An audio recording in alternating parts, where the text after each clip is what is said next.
Shalom, shalom. A todas mis ajinas, a todas mis hermanas lindas, preciosas que aparecieron recién. ¡Ay, Jomara!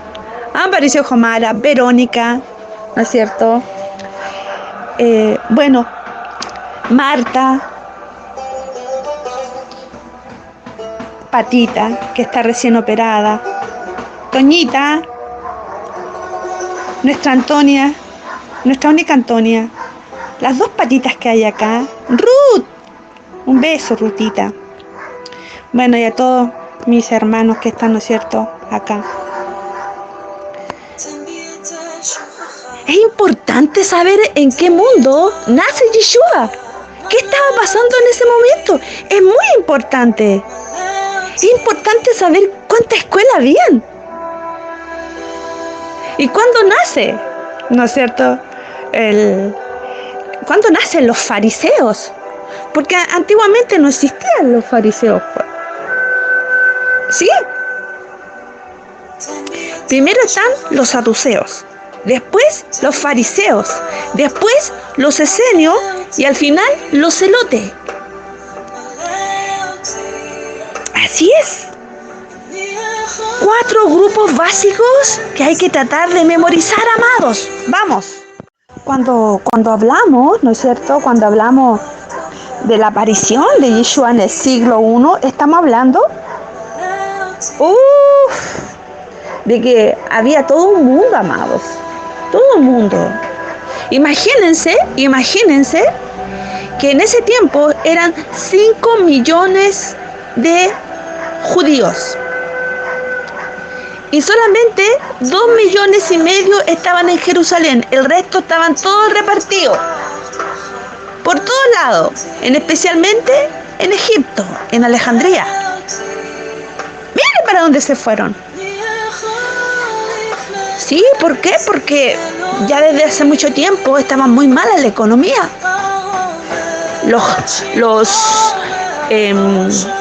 Los gobernadores extranjeros, ¿no es cierto?, que atacaban Jerusalén, Israel, siempre saqueaba a la familia, entonces trabajaban prácticamente para ellos. Entonces, estamos hablando de un lugar donde llegó Yeshua, que 2,5 millones estaban repartidos por todo alrededor. Y solamente 2,5 millones habían en Jerusalén. El resto todo para afuera.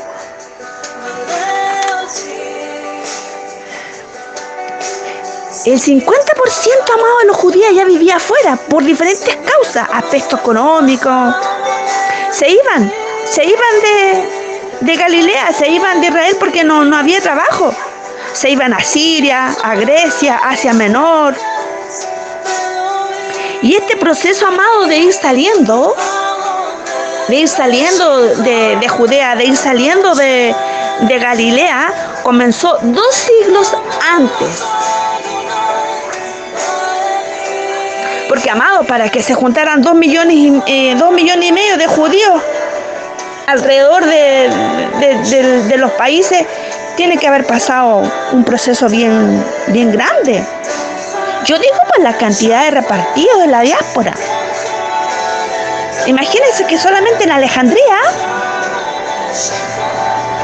en la época de Yeshua, ya habían 500,000 judíos ahí.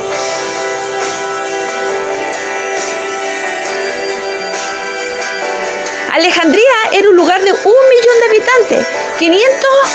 500,000, imagínense, 500,000 eran judíos y 500,000 eran griegos. Mire, Alejandría lo conquistó Alejandro el Grande. Sí, conquistó Alejandro. Mire, Alejandro el Grande conquistó Egipto, hizo una ciudad sin egipcio. sigiloso. Lo hizo de puros amigos, judíos y griegos. ¿Ah? Inteligente. Se lleva los buenos porque, amado, cuando uno quiere conquistar un lugar hay que poner a gente suya. Baruch Hashem.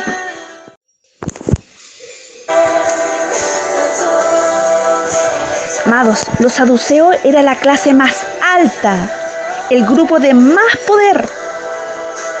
Flavio Josefo, amado, un escritor muy importante, dice que los saduceos eran 10.000 judíos. 10.000 judíos de Jerusalén.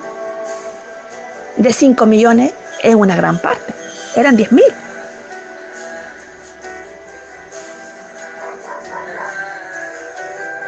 Entonces estamos hablando, amado, estamos hablando de la clase alta, de los saduceos, de las que la llevan. Los saduceos son los de la élite.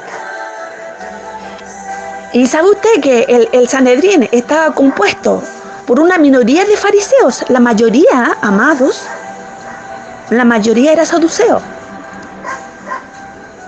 Y los saduceos no representaban al pueblo, no.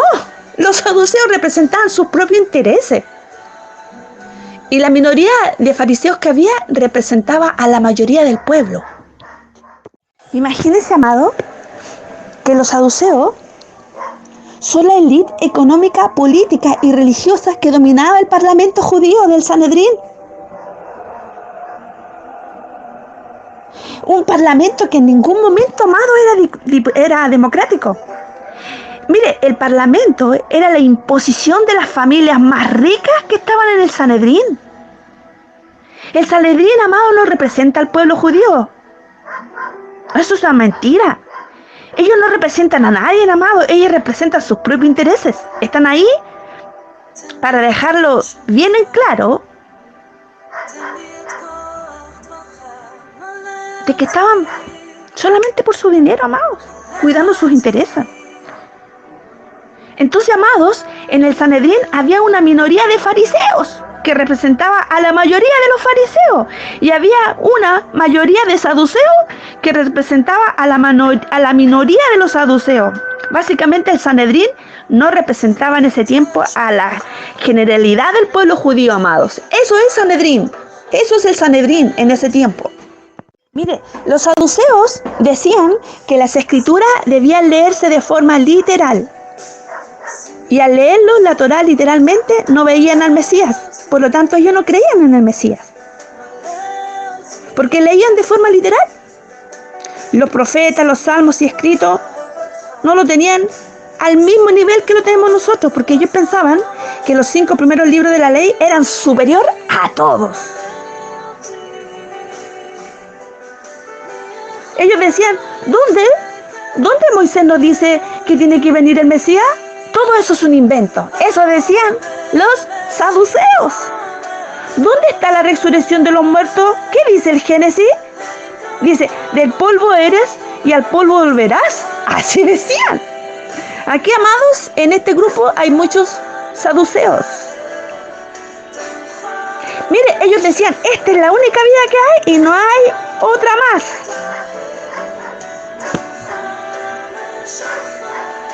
No existe nada en la memoria, así que no hay otra vida. Así pensaban los saduceos. ¿Usted, amado, se considera saduceo? Ellos decían, esta es la única vida que hay que aprovecharla la mejor manera posible. A este tipo de movimiento de los saduceos se comenzó a levantar el pueblo. Se comenzó a levantar Yeshua. ¡Aleluya! A este tipo de poder el pueblo se comenzó a levantar. Pero el pueblo tenía que tener dirigentes, pues, para que se levantasen. Y los dirigentes, amados, comienzan a levantarse. ¿Y quién empiezan a ser? Los maestros que conocen la Torá. Amados, en el siglo II aparece recién la figura del rabí. Aparecen recién los rabinos. Los rabinos. No, en ese tiempo no eran como los rabinos de hoy que dirigen una sinagoga, amados. No. cuando nació la figura del rabino, fue casi una figura revolucionaria para el templo de Jerusalén y el Sanedrín, amados. Porque el rabino predicaba al pueblo la interpretación de la Torá, con la cual le daba un poder de interpretación. Porque con los saduceos no había interpretación, pues. En cambio, con los rabinos, fariseos, ¿no es cierto? Estos son los fariseos, los rabinos, les cerraron el negocio a los saduceos. Porque ellos predicaban el arrepentimiento. Y los saduceos decían que no, que tenían que traer los cabritos, ¿no es cierto?, al templo para inmolarlo. Por lo tanto, amado, con respecto al tema del arrepentimiento y de la teshuvá, comenzó a cambiar los saduceos. Y decían los saduceos, si no vienen al templo a dejar su animal, no están salvados. En cambio, los fariseos, que eran los rabinos en ese tiempo, decían, primero arrepiéntanse, pídanle perdón a Shem, a tu prójimo, y después llevan el cabrito. Por lo tanto, amados, los fariseos estaban interpretando contra el templo de los saduceos. Ahí comienza un movimiento tremendo, un movimiento judío, amado, que son los fariseos con la interpretación de la Torá libre. ¡Ay, Baruch Hashem! ¿Contra quién? Los saduceos, que estaban en el templo, amado, que tenían que traer sus cabritos para expiación. Y los fariseos decían, no necesitan ir a dejar el cabrito, si tienen que arrepentirse. Entonces le echaban el negocio abajo, a los saduceos. Los saduceos contra los fariseos. Los saduceos contra los fariseos. ¿Y los fariseos quién eran? Los rabinos, pues. En el siglo II se levantan los rabinos, que eran los voceros del pueblo. Eran de un estatus mediano, no eran ricos como los saduceos.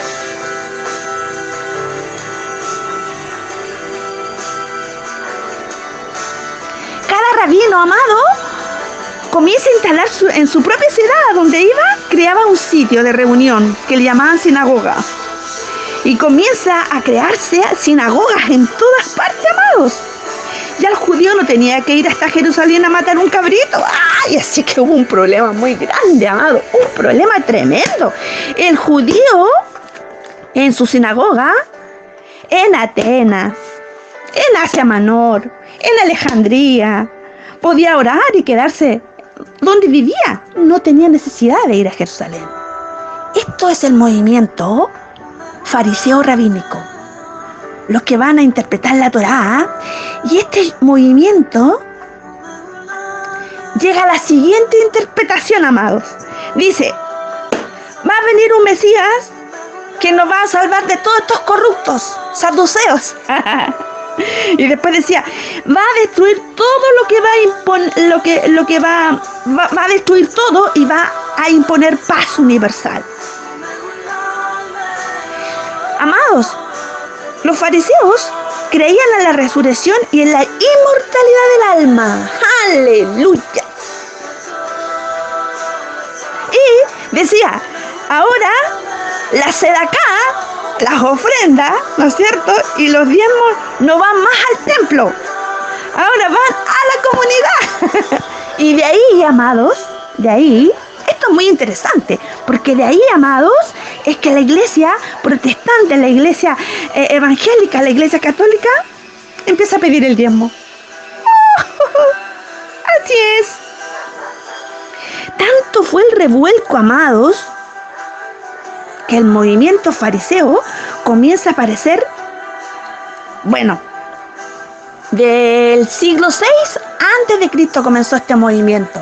Mire, del siglo VI antes de Cristo comenzó este movimiento, diciendo, cada escuela, cada grupo, porque los rabinos, amados, cada fariseo tenía su propio grupo, y cada uno declaraba que uno de ellos era el Mesías.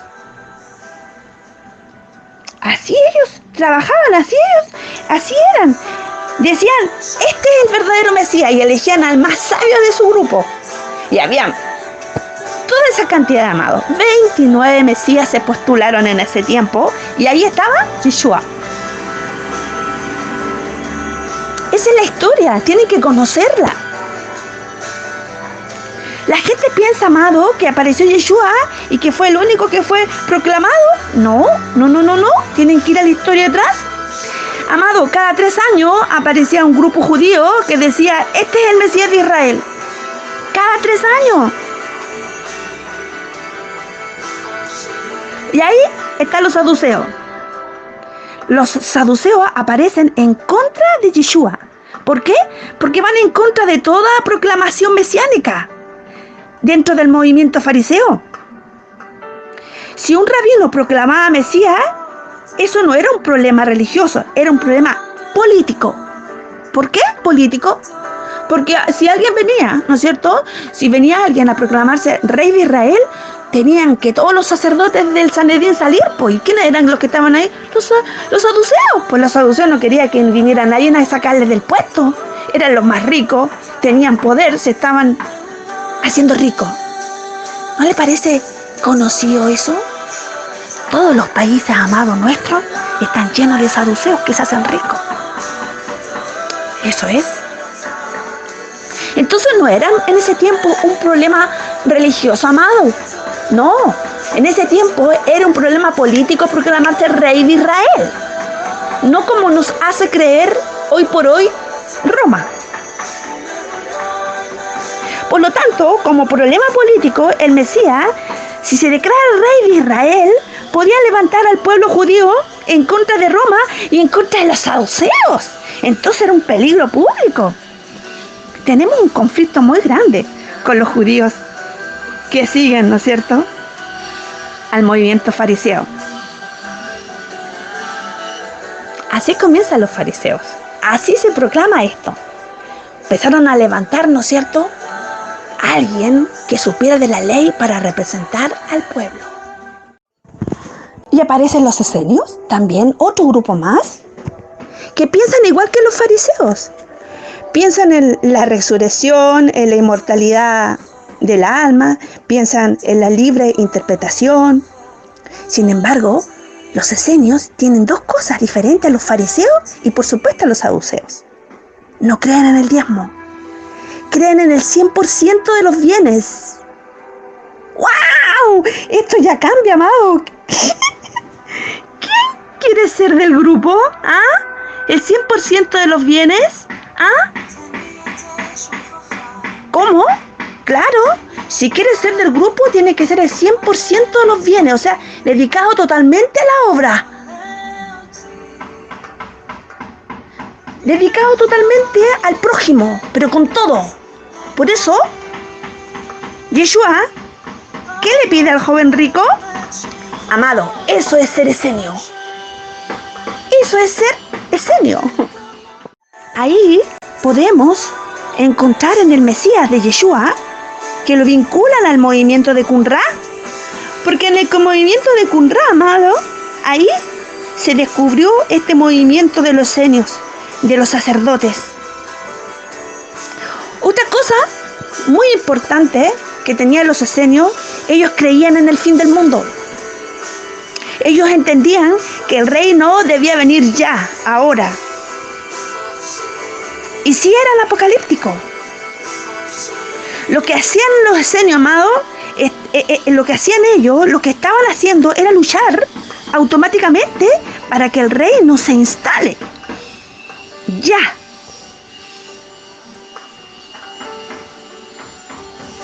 Entonces, amados, tenemos saduceos, fariseos y esenios.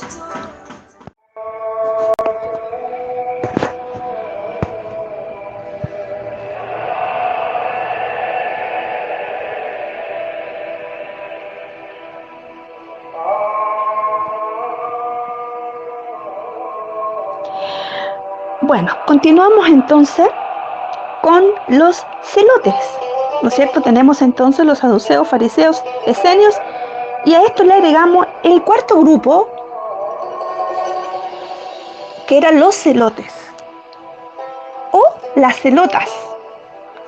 Cualquiera de los dos está bien dicho. ¿Quién eran los celotes? Son fariseos pero ultra nacionalistas. Podríamos compararlo en los tiempos de ahora a los ultra ortodoxos. ¿Quién es amado? Este grupo era un grupo que quiere ir a la guerra directa contra Roma.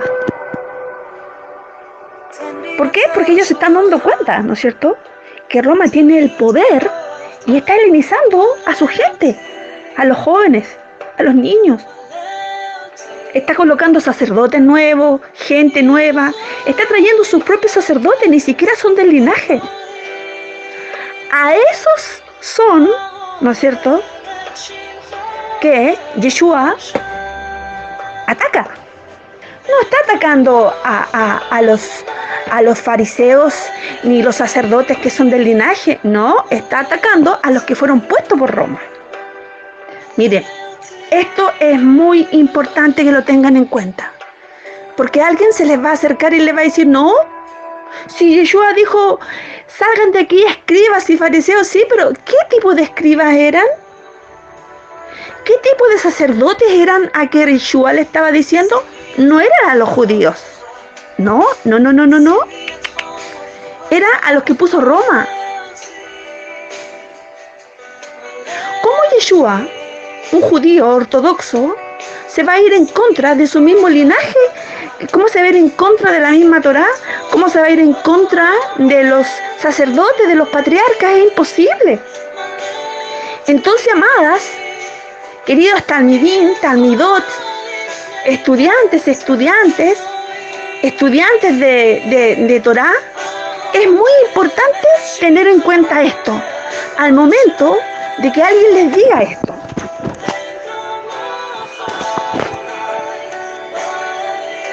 Los celotes eran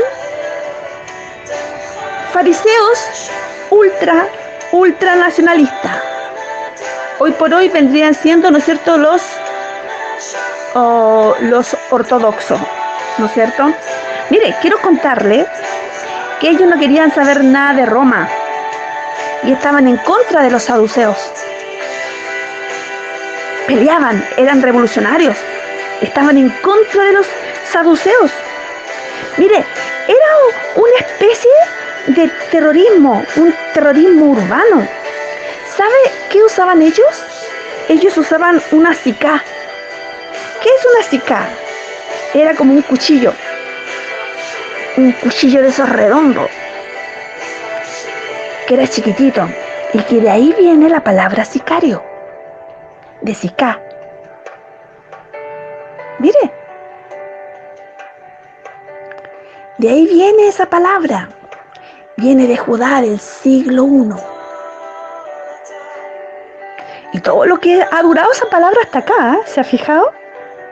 La palabra sicario viene de sicá, que es el cuchillo que usaban antiguamente los celotes.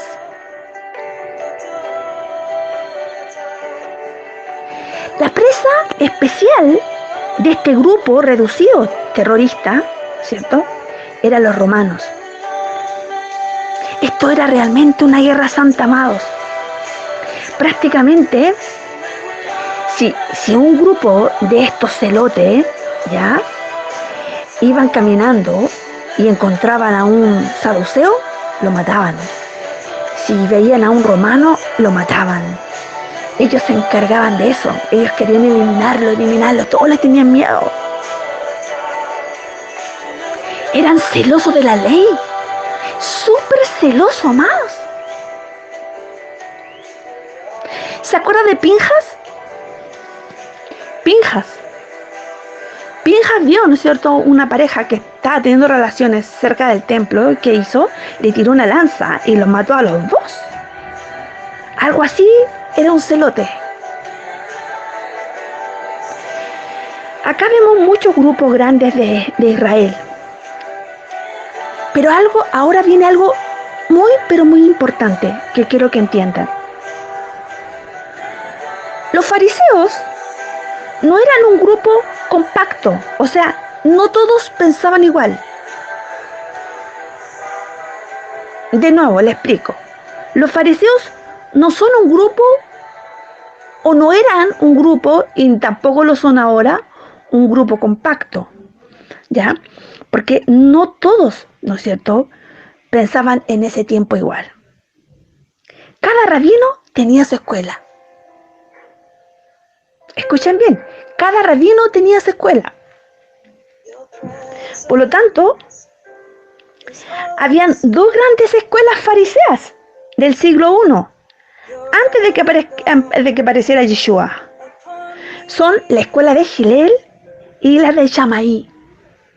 La voy a escribir. La escuela de Hillel y Shammai eran dos escuelas que marcan la tendencia de los fariseos. Son tremendas escuelas. Hillel, ¿no es cierto? Hillel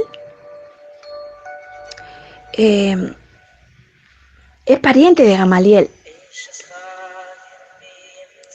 Y por lo tanto, también viene siendo pariente de Rav Shaul. Eran todos parientes. Recuerda que Gamaliel era el padre de sangre, ¿no es cierto?, del Rav Shaul, de Pablo. Y Hillel era pariente de Gamaliel. Por lo tanto, era una escuela farisea muy famosa, muy importante. Entonces, amados, en ese tiempo, cuando nace Yeshua, nuestro Rabbi Yeshua, existían estas dos escuelas, Hillel y Shammai.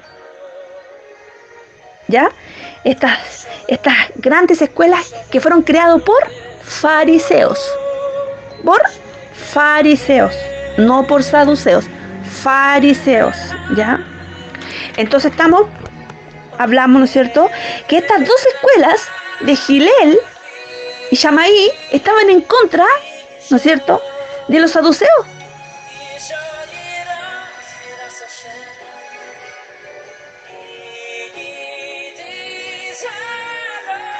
Y por otro lado, tenemos los esenios, ¿ya?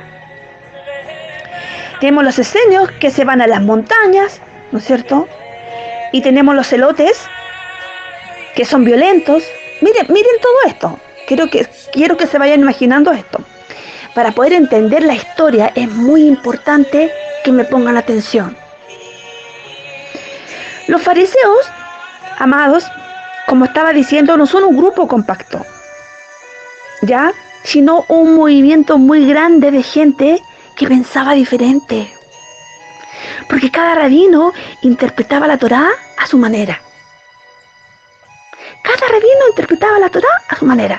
Entonces, cuando un cristiano lee en el Nuevo Testamento, no entiende nada cuando ve a un Jesús, así lo estoy hablando para que lo puedan entender, ven a un Jesús enfrentándose a un fariseo. ¿Por qué? Porque es diferente, pues. Son diferentes escuelas. Todos interpretaban, ¿no es cierto?, la Torá de forma diferente. Por eso, cuando una persona que no sabe esto, ¿no es cierto?, ve, el cristiano, ve que Jesús se enfrenta contra los fariseos, pero no es que se esté enfrentando contra ellos para pelear, no. Cuando uno ve, ¿no es cierto?, al Rabí Yeshua enfrentándose a un fariseo, él también era fariseo.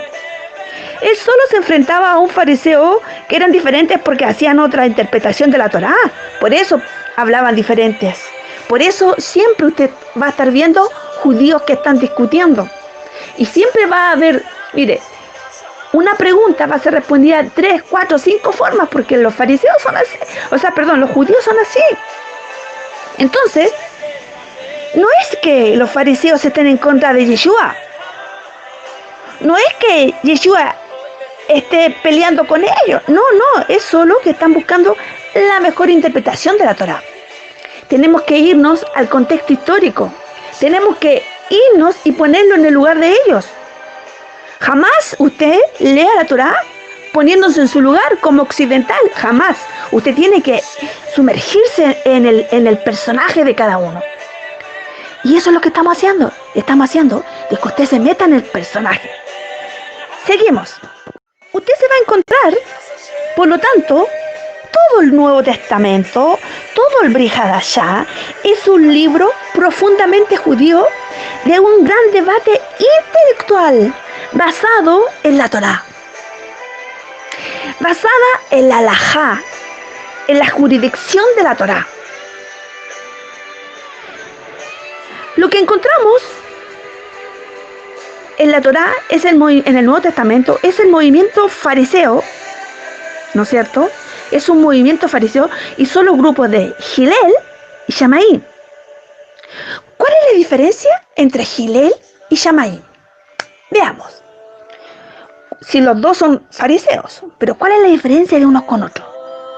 Miren, el grupo de Shammai era el grupo del rigor. O sea, eran los fariseos, como decir, los ortodoxos. Vistos desde ese punto, como hoy, por ejemplo.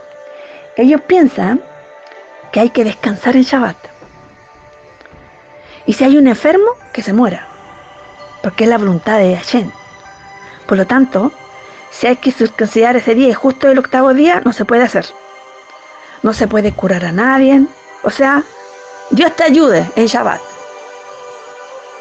Es el pensamiento, ¿no es cierto?, de un Shammai, de la escuela Shammai. Eran un grupo sumamente ortodoxo. ¿Y qué pensaba Hillel? Bueno, Hillel dice, pero la Torá fue hecha para el hombre, no el hombre para la Torá. En el texto del Talmud del año 50, amado, antes de Cristo, 50 años antes de Yeshua, Hillel está diciendo que el sábado fue hecho para el hombre. O sea, Hillel está tomando lo del Talmud, está tomando esa palabra, ese versículo está diciendo que el sábado fue hecho para el hombre, no el hombre para el sábado. Eso está diciendo. Lo que después va a decir Yeshua en el texto del Nuevo Testamento, ¿no es cierto? Aparece también Hillel diciendo lo mismo. Y nosotros, los judíos, lo tenemos también en el Talmud. Por lo tanto, cuando el cristiano lo lee, Yeshua no está contra el judaísmo. Para nada. Para nada. Es la escuela, amado, de Hillel, porque Hillel decía que si alguien se enferma, hay que llamar al médico. Si alguien se enferma, hay que curarlo. Eso decía Hillel. Shammai decía que no había que curarlo. Hillel decía, no, lo siento, Hashem hizo el sábado para el hombre y el Shabbat es del hombre y por eso vemos a Yeshua curando a un enfermo en Shabbat.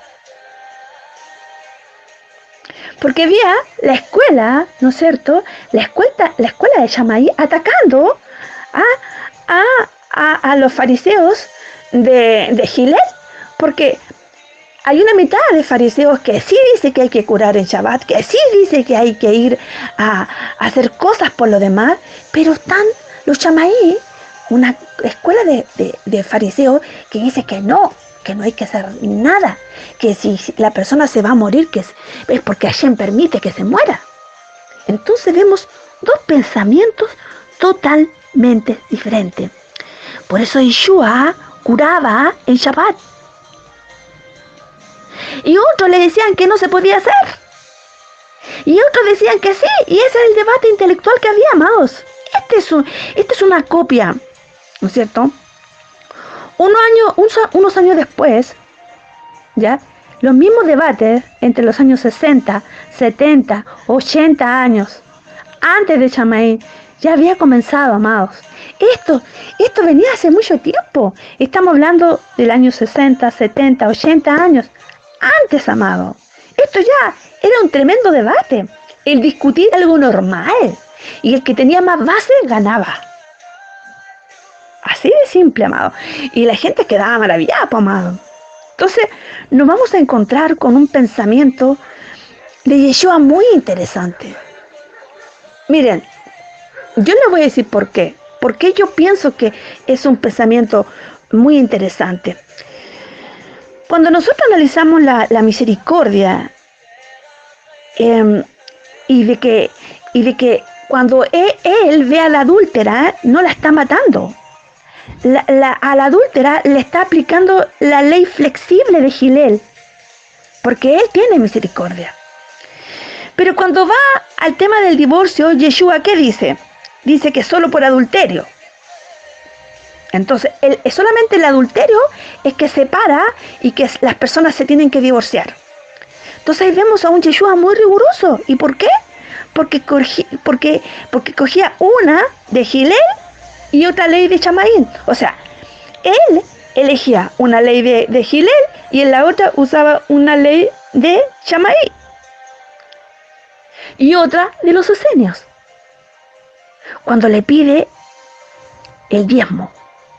¿Y qué tipo de diezmo pide? El 100%. No el 10%, el 100%.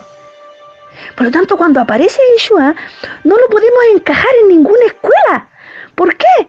Porque no encaja porque tiene un poco de esta, tiene un poco de la escuela de Gilel, tiene un poco de la escuela de Chamaí, tiene un poco de los esenios. Baruch Hashem. ¿Y por qué no puede encajar en ninguna escuela?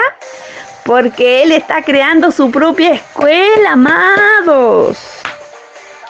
El Rebí Yeshua estaba creando su propia escuela. ¿Y podía crear su propia escuela? ¡Claro que podía, amado! Se recuerda que todos los rabinos en ese tiempo tenían su propia escuela. Podían crearlo, porque cada rabino la estaba creando. Todos estaban creando su propia escuela. Cada uno estaba interpretando la Torá como quería interpretarla.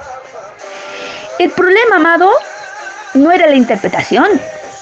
No era la interpretación liberal o libre de cada rabino.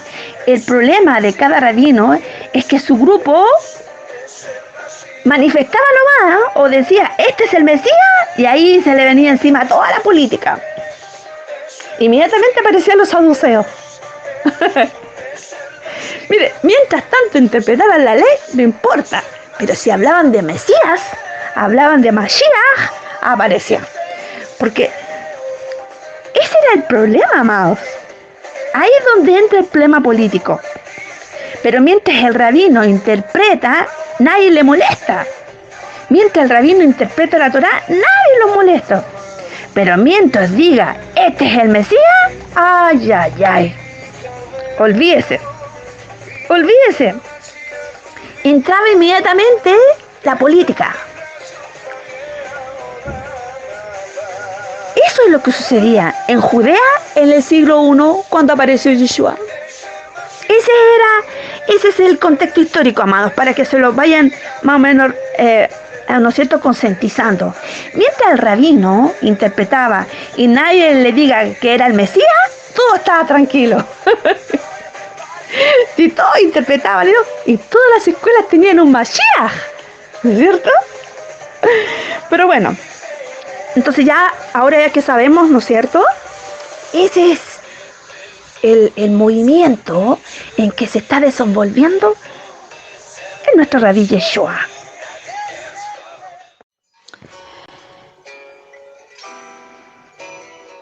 Aparece Yeshua de la mano de su primo Yohanan. Yohanan, el sumergidor, llamado Juan el Bautista, tiene todas las características de un esenio. Todas. Primero, por el ámbito geográfico donde él estaba siempre. Juan siempre estaba en el desierto. ¿Y los esenios dónde estuvieron siempre? En el desierto. Geográficamente, ¿no es cierto?, fue encontrado al costado, ¿no es cierto?, del mar Muerto. El sitio, amado, de bautismo, donde se hacían los bautismos, es donde está este sitio, está cerca del mar Muerto, al lado de las cuevas de Qumran. al lado de las cuevas de Qumran, amados, ahí, ¿no es cierto?, siempre Johanán el sumergidor se desenvolvía, porque estaba parte de todo. Ahora, la comida que comía Johanán, que dice el texto, aparece en las cuevas de Qumran, fueron encontradas en las cuevas de Qumran. Por lo tanto, amados, los judíos esenios son los que le van a dar la parte biológica, ¿no es cierto?, a Johanán y a crear este movimiento bautista inicial. Aquí comienza este movimiento. Aparece Johanán el sumergidor, con una mentalidad esenia tremenda, en el cual, cuando Juan desaparece por su muerte, ¿no es cierto?, va a tomar ese movimiento de Yeshua. Johanán era muy seguido, porque era el único descendiente realmente sacerdotal. Él era el único que quedaba de la descendencia, no había otro más, porque todos los que estaban puestos por Roma, y el único que tenía el linaje real era Johanán. Cuando Johanán es asesinado, Yeshua se levanta con todo, y todos los seguidores de Johanán siguen a Yeshua. Todos los esenios. Esto es tremendo. Esa es la historia, amados. Quiero que se lo vayan imaginando.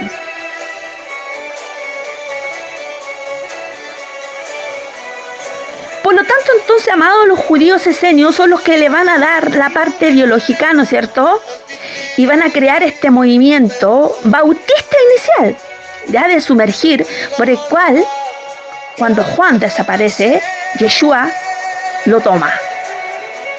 Pero Yeshua no se queda en el desierto, se va a Galilea. ¿Se fija?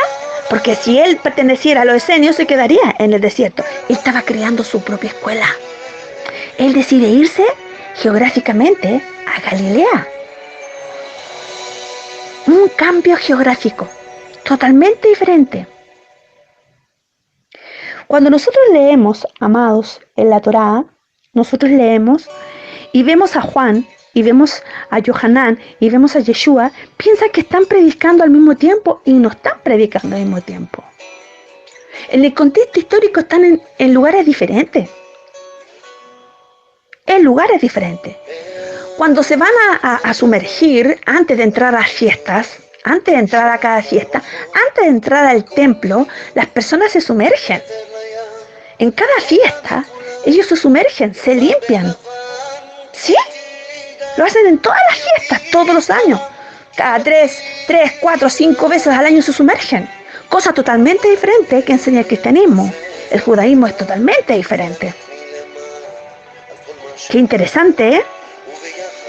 Qué interesante. Yeshua entonces, amado, se va a Galilea y por alguna razón cambia el concepto esenio. Porque los esenios eran grupos judíos que hacían mucho análisis interior de la Torá. Ellos se lo quedaban para ellos. Y el rabino Yeshua, él predica hacia afuera, hacia el pueblo. La idea que tenía Yeshua no era la misma idea que tenía Johanán. Porque Johanán estaba en un ambiente de un desierto. Y Yeshua no. Yeshua se fue a Galilea. ¿Y dónde queda Galilea? ¿Quién sabe dónde queda Galilea? Mire, Galilea significa la provincia. ¿Sí? Es una provincia, ¿ya?, que en árabe significa Al-Yalil. En árabe es Al-Yalil. Galilea significa eso, la provincia. Entonces, amados, Yeshua se traslada a Galilea. Sale del desierto a la ciudad de Galilea. Y también para estar lejos de Jerusalén, pues, donde estaban todos los problemas políticos. En Galilea, Yeshua se siente más libre. alejado de Judea y también de la autoridad romana. Allá se va. La región de Galilea, amados, ¿no es cierto? Es el lugar donde Yeshua aparecía muchas veces y apareció predicando y hablando. Él entendió que era muy importante hablar y predicar sobre la Torá, sobre todo en la ética. Es decir, la mentalidad de Yeshua en la aplicación de la Torá era directamente a la aplicación de la ética de la Torá. Esto es lo que más impresiona de una persona que proviene del judaísmo, donde muchos rabinos quedan maravillados, porque él habla de otra forma. Él habla de la perspectiva de la ética. Lo hace tomar conciencia a los rabinos. No de la parte religiosa, sino que lo hace concientizar. ¡Wow! Y quedan así sorprendidos y dicen, ¿y este quién es? Se pasó. Entonces, amado, las jurisprudencias muchas veces complican más que simplifican. Muchas leyes no sirven. Amado, la memoria y la capacidad, amados, y la forma que se resuelve cada cosa para cada caso, pareciera que Yeshua se anticipara. Entonces, amados, es tremendo la capacidad, amados, que tiene Él para hacer esto y tantas cosas más. Entonces, amados, nosotros nos encontramos con una mentalidad totalmente diferente a todo. Él viene a revolucionar. ¿Por qué? Porque Él empieza a hablarle a la ética, a la conciencia de las personas.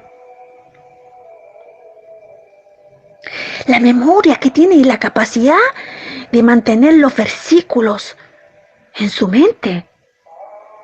La forma en que resuelve cada caso de cada enfermo. Pareciera como que Él se anticipara.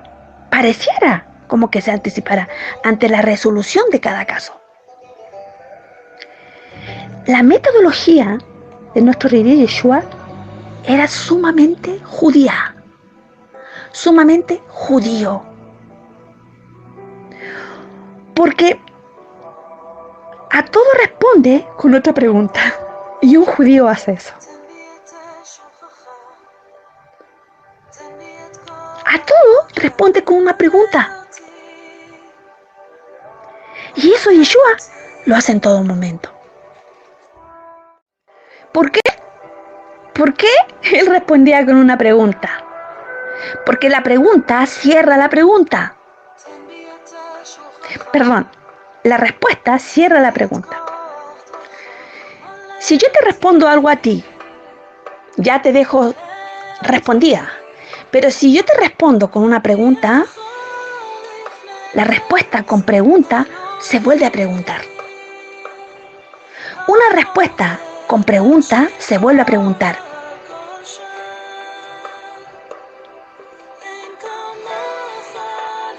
Así se abre. Dice que el Olam Jabá es así. Para abrir, amados, para abrir la mente, uno tiene que preguntar o tiene que responder con otra pregunta. Para que uno vaya aprendiendo. Porque la persona que no pregunta queda tonto por un minuto. Pero una vez que ya preguntó y ya fue respondido, ya no es más tonto. Por eso es importante.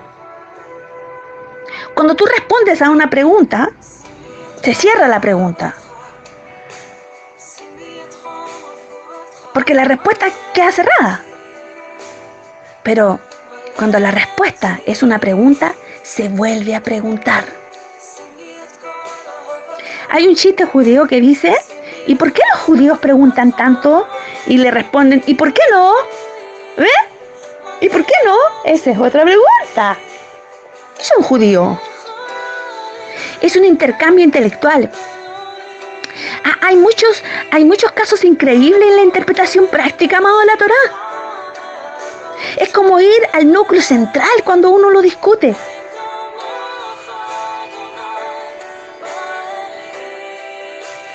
Mire, hay un ejemplo con un buen samaritano. Dice, cuando es él que hace la misericordia y llega a un punto tal que aplica la ética de la Torá de manera universal, siendo un rabino judío, siguiendo la línea profética. Después, mire, Pablo la va a llevar hasta sus últimas consecuencias. Pablo aparece acá, ay, ay, ay, y la lleva hasta las últimas consecuencias. Amado, los samaritanos eran el archienemigo de los judíos.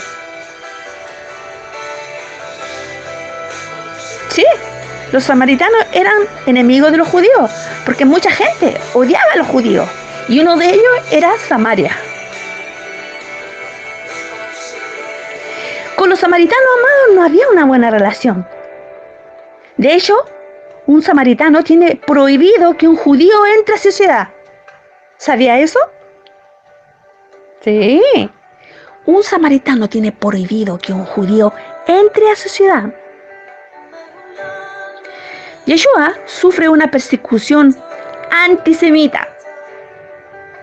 Pese a eso, Yeshua hace su parábola del buen samaritano. ¿Y por qué hace la parábola del buen samaritano? Si los samaritanos lo están discriminando, ¿por qué lo hace? ¿Por qué? Si ellos me están discriminando a mí, ¿por qué no me dejan entrar a su ciudad por ser yo judío? Entonces yo a él lo pongo como ejemplo.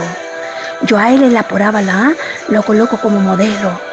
Yo a los samaritanos lo coloco como modelo a seguir en un caso de misericordia. Eso es muy fuerte, amado. Los mismos samaritanos que le jodían la existencia porque eran antisemitas, Yeshua toma el ejemplo de un samaritano y en el ejemplo de la parábola del samaritano, él coloca un modelo a seguir en un caso de misericordia. ¡Wow, amado! ¡Tremendo! Solamente a él nomás se le ocurrió en ese tiempo hacer eso. Eso era muy fuerte, amado.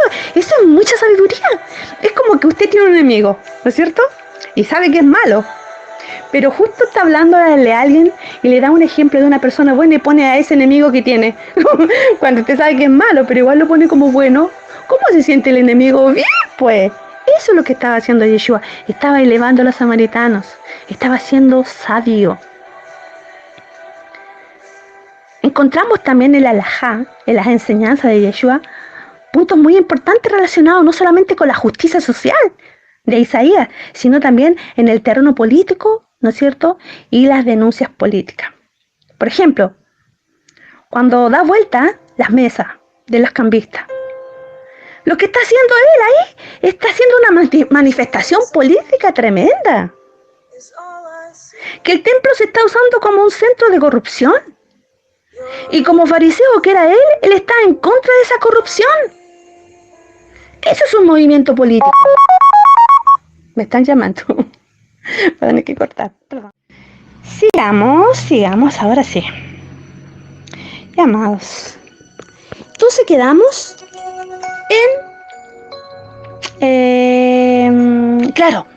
quedamos justamente en esos. Quedamos, ¿no es cierto?, como encontramos, ¿no es cierto?, a Yeshua haciendo una denuncia política, ¿no es cierto?, poniendo en evidencia que no estaba de acuerdo como fariseo, ¿no es cierto?, que el templo se usara como un centro de corrupción. Y como fariseo, él está en contra de esa corrupción. Ahora, amados, nos vamos a ir aún más profundo todavía de la Escritura. Es decir, nos vamos a ir a Mateo 5, 17, 20. ¿Sabe usted que Mateo se llamaba Leví de Alfeo? Así, Leví de Alfeo. No sé por qué le pusieron Mateo. Mateo jamás se llamó Mateo. Pero mire, si están todos los nombres cambiados, nosotros tenemos una Biblia que se llama Reina Valera, donde le pusieron a Leví de Alfeo, le pusieron Mateo. Yo creo que si estuviera vivo en su tumba, estaría enojado porque le cambiaron el nombre. Leví de Alfeo, amado, Leví de Alfeo Mateo 5, 17, 20, ¿no es cierto? Él, Leví de Alfeo, escribe de Yeshua. ¿Y qué escribe de Yeshua? Escribe que dice, no penséis que he venido a abolir la ley y los profetas. No he venido a abolir, sino a dar cumplimiento. Porque en verdad les digo que ni una yud de la ley pasará hasta que sucedan todas las cosas. ¿Qué está diciendo? ¿Qué está diciendo? Está diciendo que observa la Torá, amado. Está diciendo que observa la Torá. Si está diciendo que ni una yud, ¿no es cierto? Ni una yud de la ley pasará hasta que sucedan todas las cosas, es porque él está diciendo que no se está leyendo Torá, que no se está observando Torá. Eso está diciendo.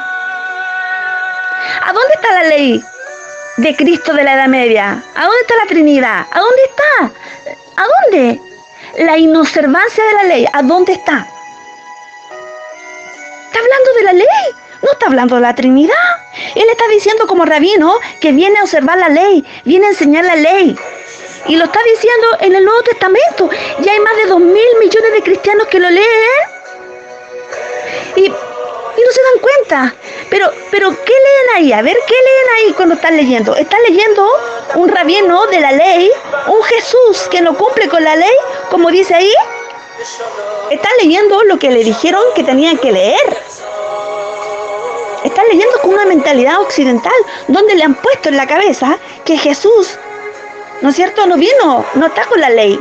No vino a traer la Torá. Hizo un Nuevo Testamento, que ahora está en la gracia. ¡Ay, clarito lo dice! Léalo, por favor.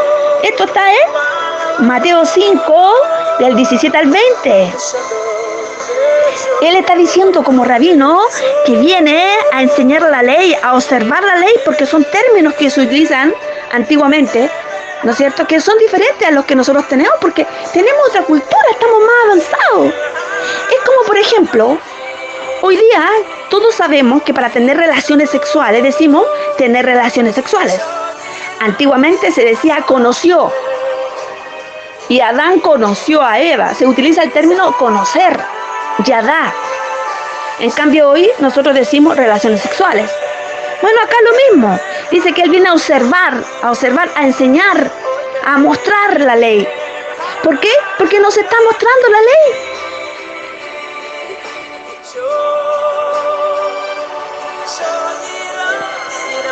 Hay más de 2.000 millones de cristianos que leen esto. Y están leyendo un rabino de la ley. Pero ellos, en su mente, están pensando en un Jesús que no cumple con la ley.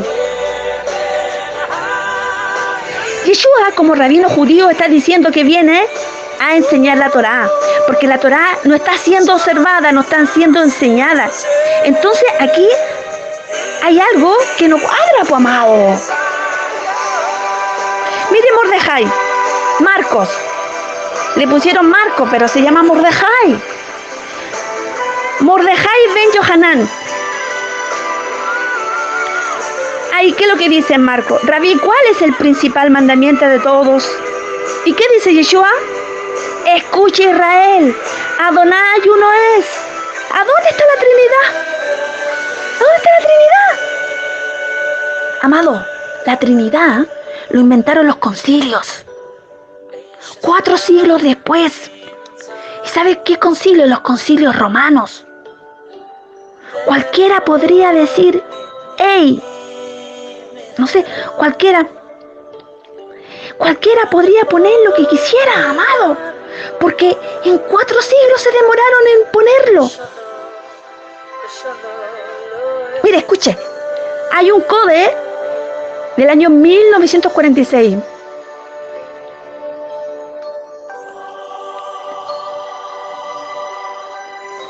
Hay un libro del año 1946 en Estambul, y en este códice, en este papiro, los 3 últimos versículos de Mateo no están. Se agregó después, en el concilio de Nicea del año 325 después de Yeshua.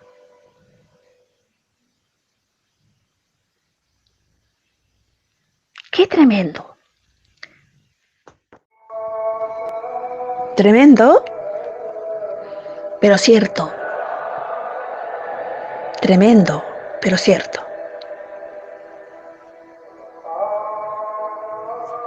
Así es. Aquí los que tienen el poder hacen los cambios. ¿Sabes cuántos concilios después se hicieron? Está el concilio de Nicea que se hizo en Turquía. Pero después vino otro concilio que se hizo en Constantinopla. Esto fue en el año 381, después de Cristo. Después vino otro concilio que se hizo en Éfeso, en el año 431. Después vino otro concilio que se hizo en Calcedonia, en el año 451. Ellos viven de concilio en concilio. Cuando Roma hace un concilio es porque va a tomar una determinación de hacer algo. Y acá, ellos le agregaron, ¿no es cierto?, al libro de Leví, no Mateo, porque no se llama Mateo, porque ellos le pusieron Mateo, no se llama así, se llama Leví de Alfeo. Leví de Alfeo, él era judío. Baruch Hashem, que había un codex, que había un papiro guardado en Estambul, amado. Así se descubrió esta mentira. Y así se empezó. Es por eso que es necesario empezar a buscar qué es lo que te están enseñando. Yo puedo pensar y decir, pucha, estoy en contra del Hijo de Dios, quizás estoy haciendo algo que no corresponde. No. Él quiere que tú lo descubras. Porque la verdad no nos hará libre. El original dice que la verdad nos hará absolutamente libres. No libres, absolutamente libres. Ellos han tratado de divinizar al personaje de Yeshua. Por eso Judá no acepta a Jesús, porque Jesús está demasiado divinizado. Si usted le presenta a un judío, usted dice, es que los judíos no creen en Jesús. Claro que no creen en Jesús, pero en Yeshua sí. Porque resulta que Roma, ¿no es cierto?, el Nuevo Testamento, el Brit Hadashah que nosotros tenemos, es algo que ellos no aceptan. No puede ser, ¿no es cierto?, que le hayan dado tanta divinidad a una persona que lo único que hizo él es venir a enseñar Torah y pesca a Roma el personaje y lo transforma en algo que si usted le pregunta a un niño y le dice, Jesús, ¿qué es lo que es? Y le va a decir católico. Nunca le va a decir que es judío. Ahora con lo que le estoy contando, un Yeshua que nació de una familia ortodoxa, un Yeshua que nació, se crió y cumplió todas las normas judías, que se circuncidó al 8º día, que pagó una dote por ser primogénito, porque todos los primogénitos servían al templo, pero él tuvo que pagar, su familia pagó para que no sirvieran el templo. Yeshua nació y se crió en un lugar donde la Torah se debate, donde hay 4 tipos de grupos de personas, de grupos de políticos, que son los saduceos, la élite de la élite, que son después que nace la voz del pueblo, que son los fariseos, y están 2 clases importantes de fariseos, Gilel y Shamaí. Después están los esenios, un grupo de sacerdotes dedicados a la obra, que se apartan del mundo, que viven para el prójimo, y que ellos no dan de ellos solamente el 10%, ellos lo dan el 100%. Personas todas de muy buena situación que viven al servicio de los demás, no utilizan esclavos. Ahí se crió la familia, de ahí era Yohanan el Bautista. Yohanan, el sumergidor, el Bautista, era primo de Yeshua, por lo tanto Yeshua también tenía eso de ayudar a los demás. Los sacerdotes senios se vestían de lino, no utilizaban lana de animal, utilizaban lino, igual que Yeshua. Esa es la nueva escuela que viene a levantar Yeshua. Un poco de Gilel, un poco de Shamaín, un poco de los esenios. Él viene a levantar su propia escuela. Si está diciendo, en Marcos, está diciendo Rabí, ¿cuál es el principal mandamiento de todos? ¿Y qué dice? ¿Qué dice el Rabí Yeshua? Escuche, Israel. Adonai uno es. ¿Dónde está la Trinidad? Te pregunto. ¿Dónde? El Shema Israel es uno de los rezos más importantes de un judío y lo hace 3 veces al día. Shema Israel. Shema Israel. Después te voy a enseñar cómo se hace y por qué se dice. Porque ahora estamos en otro tema. Yeshua está diciendo Shema Israel, uno de los rezos más importantes para entrar a una sinagoga. No hay Trinidad en el Nuevo Testamento. Lo van a encontrar solamente por una interpolación. ¿Qué es lo que es una interpolación? Interpolación en la Biblia es agregar, ¿no es cierto? Es el agregado de textos o frases o versos, palabras, ¿no es cierto?, que introducidas en una obra o en un libro donde originalmente no existen. ¿Cómo es eso? Sí.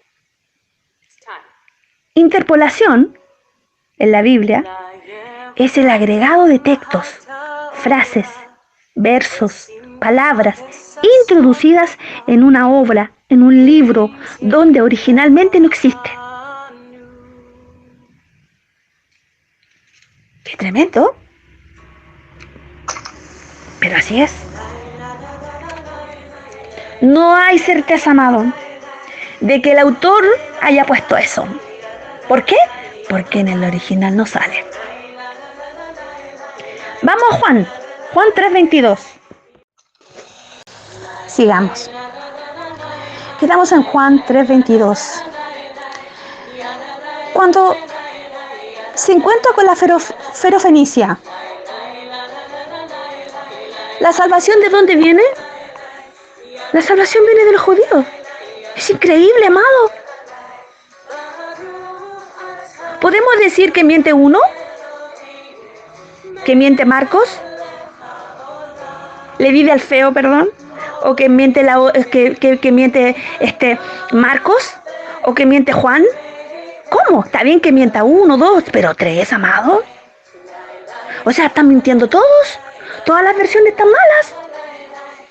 Estoy dándole solamente 3 versículos muy importantes para que usted pueda entender, querida Jot, querida Ajayot, queridas Javerín, Javerot, Sadiquín, Sadicón, santos y santas que están en busca de la verdad. Es para usted, es para ti que crees, para ti que amas a Hashem con todo tu corazón, que amas a Dios, a Javá, al Kadosh Baruj Hu. Tú que estás en busca de esta verdad, algo que no te cuadra. Da gracias a Hashem porque estás en este lugar. Da gracias a Hashem porque estás en este momento sabiendo esta bendita verdad. Porque si no estarías con la venda todavía en los ojos. Pero estás descubriendo esta bendita verdad. Y en vez de angustiarte, en vez de enojarte por tanta mentira, da gracias. Da gracias. Porque te estás enterando de esto. Gracias, Hashem. Gracias. Porque te ama. Porque Él quiere que tú sepas la verdad. Porque Él busca adoradores que le amen en el Ruach. Él busca adoradores que le amen en espíritu y en verdad, no es mentira.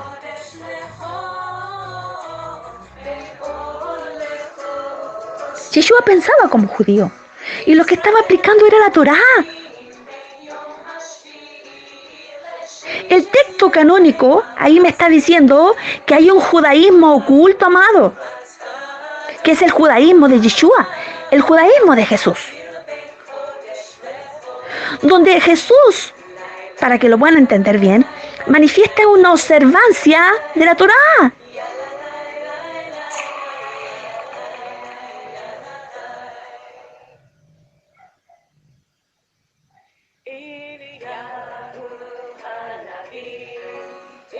Baruch Hashem. Nosotros cerramos cuando manifiesta, ¿no es cierto?, la línea de Gilel, cuando curaba a los enfermos. Pero Él no creó el día domingo, amado, junto a los cardenales. No, Yeshua era un judío de Galilea. Él no iba a la escuela dominical.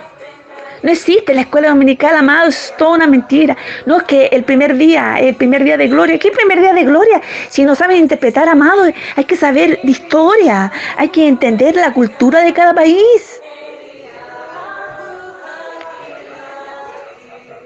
Yeshua era un judío, amado. Aplicaba la Torá de manera flexible, tomando la flexibilidad de Hillel, de la escuela de Hillel, porque debatía con la escuela de Shammai. Y así le hicieron a él decir un montón de cosas. Le dijeron tantas cosas de él que no tienen nada que ver con él.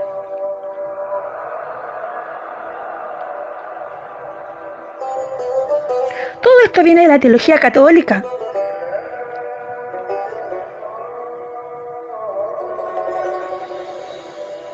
Porque, amado, yo os digo, él pone ahí, ¿no es cierto? Pero le ponen ahí, porque Yeshua dice, yo os digo, como si tuviera autoridad. ¿Y de dónde viene la autoridad? Como rabino decía, yo os digo. Amado, cuando un rabino dice, yo os digo, no es que él tenga la absoluta, él tenga el poder como Dios, no. Mire, escuche bien. En el Sanedrín 28b dice que todo rabino que exija más que la Torá es válido. No significa que sea Dios. Repito, en Sanedrín 28b, ya, que está hecho, ¿no es cierto?, por los saduceos, los Sanedrín 28b, dice, todo rabino que exija más que la Torá es válido. Y si exige menos que la Torá es inválido. Por eso, cuando un rabino habla, dice, yo os digo, y habla con autoridad, porque tiene que estar por encima de lo que está diciendo. Cuando él dice, yo os digo, ¿cierto?, exige una ética mayor que la Torá en el pueblo judío. Según la traducción judía, pues, amado, eso está permitido. Pero la teología católica dice, no, es que lo que quiso decir él es otra forma de enseñar. Sí, ni que está diciendo yo os digo. Y así lo toma la Iglesia Católica, la teología católica. Yo os digo, está formando una nueva religión, claro. Sí, tienen razón, está formando una nueva religión. Y nada que ver, pues, amado. Si él es fariseo, se rige por las normas farisaicas. Y una de las normas es que él tiene que exigir más que la Torá, para que se cumpla la Torá. En ningún momento yo os digo que voy a formar una nueva religión, o yo os digo que voy a erradicar la exigencia de la Torá. No, amado, en ningún momento. Entonces, en ningún momento dice, voy a erradicar, ¿no es cierto?, voy a hacer, no sé, una nueva iglesia. Nunca, jamás. Por lo tanto, amado, cuando un judío dice, yo os digo, como dice Yeshua, está permitido.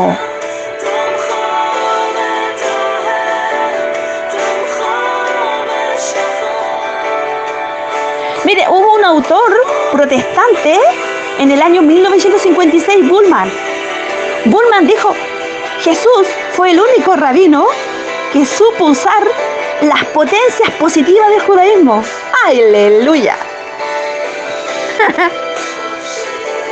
Era un protestante.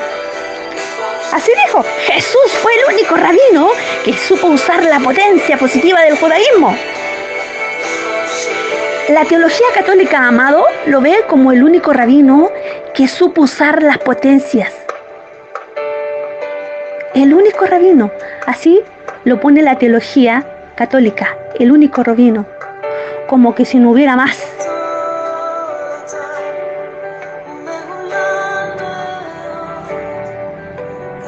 ¿Y sabe por qué lo hace? Porque está tratando de sacar a Jesús, a Yeshua, y convertirlo en Jesús del judaísmo. Quiere sacar a Jesús del judaísmo.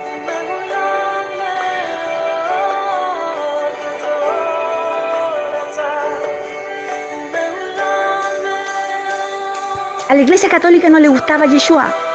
Era demasiado judío, olía a judío y no le gustaba nada que oliera a judío. Por eso lo cristianizaron tanto, por eso lo fueron transformando durante años y años. Durante más de 500 años han venido transformando la verdadera persona del Rabí Yeshua. La han transformado y le han dado poderes que no existen y que solamente ellos tienen que hacerse responsables ante el tribunal de Hashem.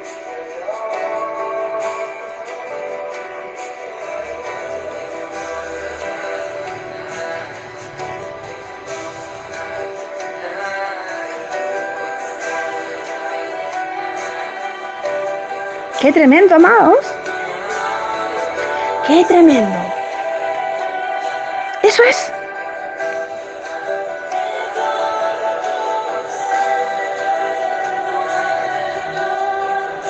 Hasta acá dejamos este estudio, amados. Después seguiremos. Analicen estos temas. Analicemos estos temas, amados, muy importantes para salir de la ignorancia, amados. Esta es la verdadera historia hebrea, amados.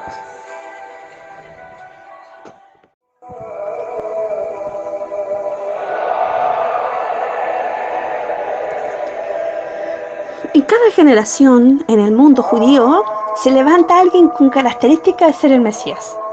Hoy por hoy hay muchos en este momento que están esperando a su Mesías, porque cada escuela o cada rabino o cada congregación presenta a su Mesías, No sé, desde ese tiempo hasta esta fecha han habido muchos Mashiach, muchos Mesías, más de 70, más de 79, más de 90 Mesías han declarado Mesías. Ahora, ¿por qué? ¿Qué pasó en el tema del reconocimiento? ¿Por qué a Yeshua solamente una parte lo conoció como Mashiach? La parte que lo conoció lo reconoce como Mashiach. ¿Quién? El cristianismo. Y la otra parte, no, pues, amado, porque la otra parte, mire, ejemplo, ¿cómo un judío de Alejandría, que está allá en Egipto, se va a enterar lo que dijo Pedro en otro lado? Cuando Pedro dijo que él era el Mesías. ¿Cómo si no tenía internet? ¿Cómo un judío de Roma se va a enterar que Yeshua era el Mesías? ¿Cómo se va a enterar? Por eso, en ese momento, no fue reconocido como Mashiach, fue reconocido para un pueblo nomás. En cambio, Pablo dice el mensaje del Mesías. ¿Y qué es lo que hace Pablo? Pablo va para todos lados y lo publica por todos lados y lo cuenta la historia. Por eso es que pasa esto. Pablo se encarga y hace de internet. Él hace, ¿no es cierto?, para que la gente se reconecte. Él hace para que todas las comunidades que están por todos lados dispersas, porque están todos los judíos en la diáspora por todos lados, por diferentes cosas, amados. Porque no todos estaban en Israel en el tiempo de... Mire, en el tiempo de Yeshua, Israel tenía 5 millones de judíos. Pero de los 5 millones solamente había 2,5 millones. ¿El resto dónde estaba? Estaban, amados, repartidos por todos lados. Alejandría, Asia Menor, Grecia, por todos lados. ¿Por qué? Porque no era un lugar estable. Porque siempre estaba gobernado por diferentes países que venían y se tomaban el lugar. ¿Usted estaría en un lugar así? No, pues. ¿Qué hizo Pablo? Pablo, que era del partido de Yeshua, porque él, esta escuela que estaba haciendo Yeshua, y Yeshua estaba sacando un poco de todo, y estaba haciendo algo muy diferente. Él era un hombre de misericordia, él estaba estableciendo una nueva escuela, y uno de sus principales movimientos, uno de sus primeras manos derechas, era Pablo. Pablo se encarga de desparramar la historia por todos lados. Él hace de internet, él hace reconectar las historias a las comunidades, a esas comunidades, tanto de judíos que están esparcidos y a los que no son judíos, a los que son gentiles y que están conociendo al Dios de Israel. Yeshua quería que todo el mundo dejara a los dioses que tenían. Roma, Grecia, todos ellos tenían muchos dioses, pero él vino a presentarle al Dios de Israel. Y el hombre romano, el hombre griego, el de Asia Menor, todos ellos conocieron a un solo Dios. Si Él está enseñando que tenemos que amar a Hashem con todo nuestro corazón, ¿usted cree que a Él le gustaría? ¿Usted cree que a Él le gustaría, Él, nuestro rabino, Yeshua, le gustaría que, o Él estuviera en este momento vivo, ¿usted cree que a Él le gustaría que supiera que le estamos adorando a Él? Cuando Él vino a hacer su tarea para que nosotros lo fuéramos directamente al Padre y nosotros resulta que lo pescamos a Él para adorarlo. ¿Cómo es eso? ¿Usted cree que Él hoy por hoy estaría contento por eso?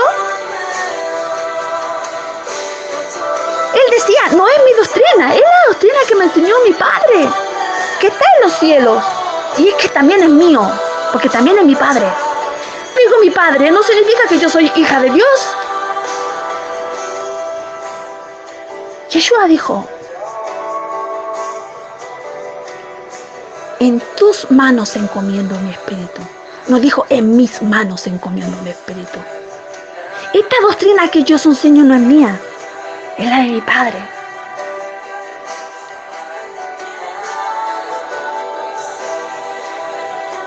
Pablo tomó a Yeshua como su rabino y se encargó junto con todos sus discípulos de la nueva escuela que Yeshua estaba levantando, una escuela de misericordia, de amor. Yeshua vino a ponerle power a la Torah, vino a revolucionar el mundo, vino a revolucionar a los rabinos de ese tiempo, a los saduceos de ese tiempo, y vino a hacerlo mucho mejor. Eso es, amados. Esa es la historia.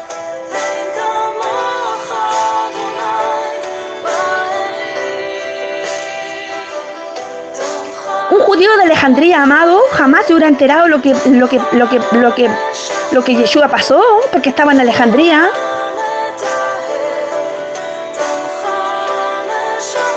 Hay muchos que no lo reconocen como Mesías porque no estaban ahí, amados. No como hoy, que la historia se sabe al tiro. Las redes, las telecomunicaciones, inmediatamente te dan la información. En ese tiempo no. Pablo, junto a sus apóstoles, junto a sus shalías, se encargó de contar las historias maravillosas que hizo nuestro rabino Yeshua. Él vino a mostrarnos el Padre. Él vino para que le diéramos la gloria a Él. Él jamás hubiera querido, ni si hubiera pensado ni imaginado que le estamos dando la gloria a Yeshua. Él fue el instrumento que utilizó para llevarnos al Padre. Y terminamos todos adorando el instrumento. ¿Quién lo permitió? Roma. Nos hizo creer una mentira tremenda.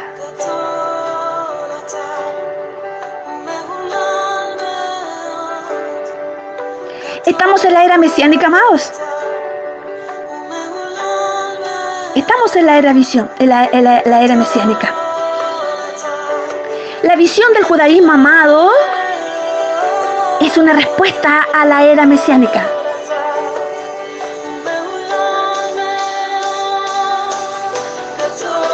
La era mesiánica. Entre judíos y cristianos no hay debate. Hay dos monologías. No hay diálogo porque hablamos cosas diferentes. Un judío y un cristiano no hay debate. Hay dos monólogos, ni siquiera dialogamos. Un judío y un cristiano no pueden dialogar. ¿Por qué? Porque hablan cosas diferentes, en tiempos diferentes. Un judío y un cristiano no puede haber un debate. No hay diálogo. En cambio, un judío con un judío sí puede dialogar. Puede haber debate.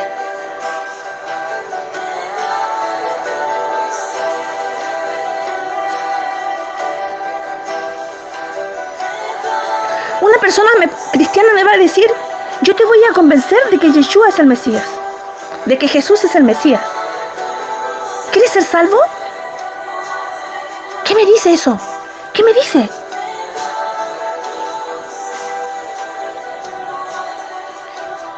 Claro, Jeremías, Isaías me pueden convencer, porque tienen razón. Pero yo no estoy hablando de eso. Yo estoy hablando de la era mesiánica, en el mundo judío. En el mundo, amado, judío, no es el Mesías y su característica, sino cuál es la era mesiánica. Un judío mira el vaso medio lleno y un cristiano ve el vaso lleno. Son perspectivas totalmente diferentes cuando discuten.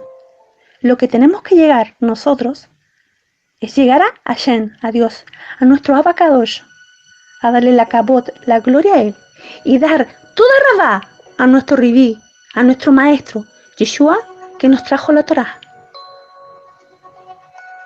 Así que antes de pelear con un judío, o antes de debatir, esto sí, esto no, primero entérese de la historia.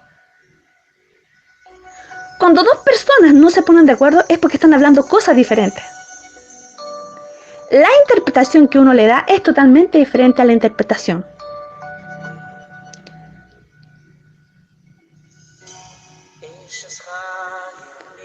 Esta es la vida, amados. Busca la verdad. La verdad nos hará absolutamente libres. Por eso, cuando nosotros oramos, decimos por los méritos de Yeshua. Porque Él, en la última fiesta, en la última Pesaj, antes del Sefer de Pesaj, Él hizo un Sefer, hizo una cena en Pesaj, una cena de Pascua, y dijo, hacedlo en memoria de mí.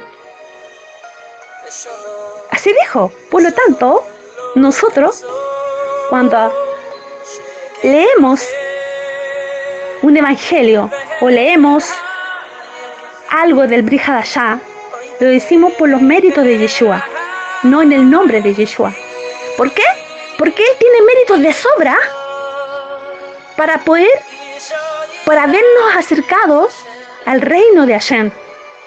Él dio su vida para conocer esta bendita verdad. A Él no le importó dar su vida para que nosotros conociéramos esto. ¿Vale la pena? ¡Claro que vale la pena, amados! Adoremos como corresponde. No seamos niños. Ya estamos grandes. Cuando nos contaban antes una historia de hada, la entendíamos porque éramos niños, pero ahora que somos grandes sabemos que es una mentira. Bueno, esto es igual. Es tiempo de adorar de verdad. Por eso, lo hacemos por los méritos de nuestros santos maestros, de nuestros patriarcas. Por eso decimos por los méritos de Abraham, por los méritos de Isaac, por los méritos de Jacob, por los méritos del rey David, por los méritos de Yeshua. Ellos se ganaron méritos para que nosotros pudiéramos entender esta bendita palabra. Amado, tú tienes la verdad en tus manos. Y esto te va a abrir un mundo totalmente diferente al que estabas viviendo. Este te abre las puertas, la emuná. Pero primero, ante todas las cosas, para poder sembrar, para poder cultivar, hay que limpiar el terreno. ¿Tú quieres sembrar y que te salga una linda cosecha? Bueno, hay que sacar las piedras, pomado. Hay que sacar las espinas. Hay que limpiar el terreno. ¿A dónde va a caer esto? ¿En una buena tierra? ¿En una mala tierra? Eso depende de ti. Yo, Abigail Pasará, solamente te estoy dando una rica semilla que te hará prosperar y ser grande. Lo único que te pido, que te escudriñes, que busques, que sigas buscando. No te conformes con lo que yo te diga. Busca. Pero ojo, cuidado. Por todos lados hay muchos que no quieren que entres. Porque hasta mismo Yeshua decía, ¡ay! ¡Ay de ustedes, fariseos! ¿A quiénes?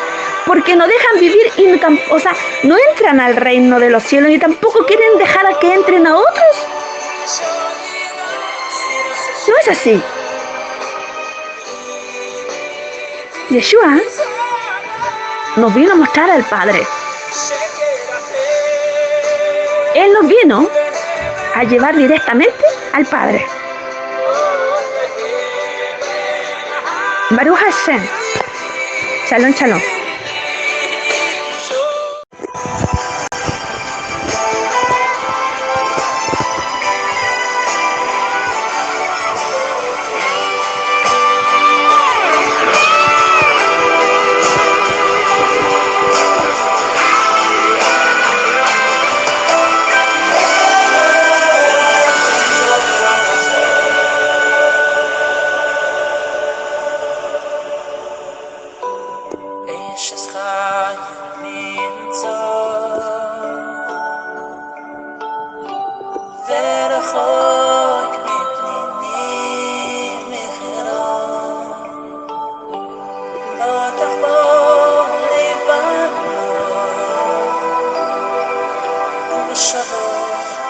Shalom, shalom,